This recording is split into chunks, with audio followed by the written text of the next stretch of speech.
ಇನ್ನು ಮುಂದಿನ ರಾಶಿ ಮಿಥುನ ರಾಶಿ ಹೇಗಿದೆ ಈ ವರ್ಷ ಮಿಥುನ ರಾಶಿಯವ್ರಿಗೆ? ನೋಡಿ, ಮಿಥುನ ರಾಶಿಯವರಿಗೆ ಬುಧನೇ ಅಧಿಪತಿ.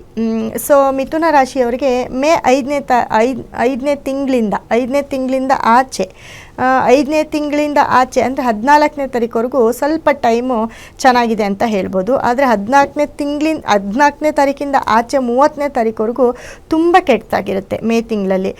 ಈ ಮಿಥುನ ರಾಶಿಯವರು ಏನಪ್ಪ ಮಾಡಬೇಕು ಅಂತಂದರೆ, ಮಧುರೆ ಮೀನಾಕ್ಷಿ ಟೆಂಪಲ್ನ ವಿಸಿಟ್ ಮಾಡಿ ನಿಮ್ಮ ಕೈಲಾದರೆ.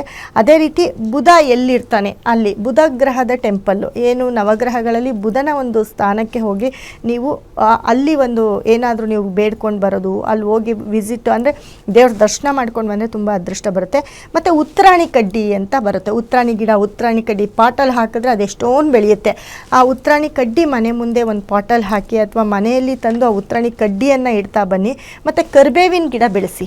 ಯಾರು ಮಿಥುನ ರಾಶಿಯವರಿದ್ರ ಒಂದು ಸಣ್ಣ ಪಾಟಲ್ಲಿ ಒಂದು ಚಿಕ್ಕದು ಕರಿಬೇವಿನ ಗಿಡ, ಇವಾಗೆಲ್ಲ ದೊಡ್ಡ ದೊಡ್ಡ ಗಿಡಗಳು ಕೂಡ ಪಾಟಲ್ಲಿ ತುಂಬ ಚೆನ್ನಾಗಿ ಮನೆ ಮುಂದೆ ಇಟ್ಕೊಳ್ಬೋದು.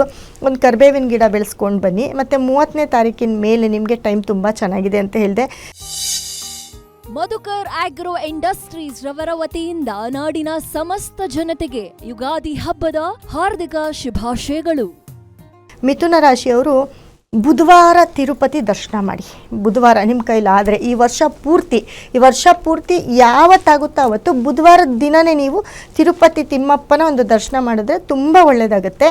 ಹಾಗೆ ನಿಮ್ಮ ಸೋದ್ರ ಮಾವಂದಿರು ಯಾರು ಇರ್ತಾರೆ ಅವ್ರಿಗೆ ನಿಮ್ಮ ಕೈಲಾಗಿರೋ ಹೆಲ್ಪನ್ನು ಮಾಡಿ. ಅತಿಯಾಗಿ ಮಾವಂದಿರ ಕೋಪಕ್ಕೆ ಗುರಿ ಆಗಬೇಡಿ ಮಿಥುನ ರಾಶಿಯವರು, ಇದು ತುಂಬ ಒಳ್ಳೆಯದಾಗತ್ತೆ ನಿಮಗೆ ಈ ವರ್ಷ. ಮತ್ತು ಮಿಥುನ ರಾಶಿಯವರು ಮನೆ ಮುಂದೆ ಚಪ್ಪಲಿ ಬಿಟ್ಕೋಬೇಡಿ, ಸೈಡಿಗೆ ಬಿಟ್ಕೊಳ್ಳಿ. ಅದೇ ರೀತಿ ತುಂಬ ಕಷ್ಟ, ಮನೆ ಮುಂದೆ ಚಪ್ಪಲಿ ಬಿಟ್ಕೊಂಡು ನೀವು ಎದುರು ಬದಲು ಆ ಚಪ್ಪಲಿ ನೋಡ್ತಿದ್ರೆ ತುಂಬ ಕಷ್ಟವನ್ನು ಎದುರಿಸ್ಬೇಕಾಗತ್ತೆ. ಮಿಥುನ ರಾಶಿಯವರು ಯಾವುದಾದ್ರೂ ಹೆಣ್ಣು ಮಕ್ಕಳಿಗೆ ಬಟ್ಟೆ ದಾನ ಮಾಡಿದ್ರೆ ಈ ವರ್ಷದಲ್ಲಿ ಯಾವಾಗ ಬೇಕಾದರೂ ನೀವು ಮಾಡ್ಕೊಳ್ಬೋದು. ಬಟ್ಟೆ ದಾನ ಮಾಡಿದ್ರೆ, ಮತ್ತು ಹಸುಗಳಿಗೆ ಮೇವು ಅಂದರೆ ಹಸುಗಳಿಗೆ ಹುಲ್ಲಿಗೆ ನೀವು ಹುಲ್ಲು ಹಾಕೋದು ಅಥವಾ ಅದಕ್ಕೆ ಸ್ವಲ್ಪ ಯಾವಾಗಲಾದರೂ ಒಂದು ಸತಿ ದುಡ್ಡು ಕೊಡೋದು, ಇದನ್ನು ಮಾಡ್ತಾ ಬಂದರೆ ತುಂಬ ಒಳ್ಳೆಯದಾಗುತ್ತೆ, ತುಂಬ ಶುಭಕರ ಕೂಡ. ಮಿಥುನ ರಾಶಿಯವರು 55 ಅಂತ ಅಂದರೆ 55 ಅನ್ನೋ ನಂಬರ್ನ ಎಲ್ಲ ಕಡೆ ಬರೆದಿಟ್ಕೊಳ್ಳಿ. ನೀವೆಲ್ಲೆಲ್ಲಿ ಇರ್ತೀರಾ ಅಲ್ಲೆಲ್ಲ 55 ಅನ್ನೋ ನಂಬರ್ನ ಬರೆದು ನಿಮ್ಮ ಮೊಬೈಲಿಂದ ಅದನ್ನು ಬರೆದಿಟ್ಕೊಂಡ್ರೆ ತುಂಬ ಒಳ್ಳೆಯದಾಗತ್ತೆ.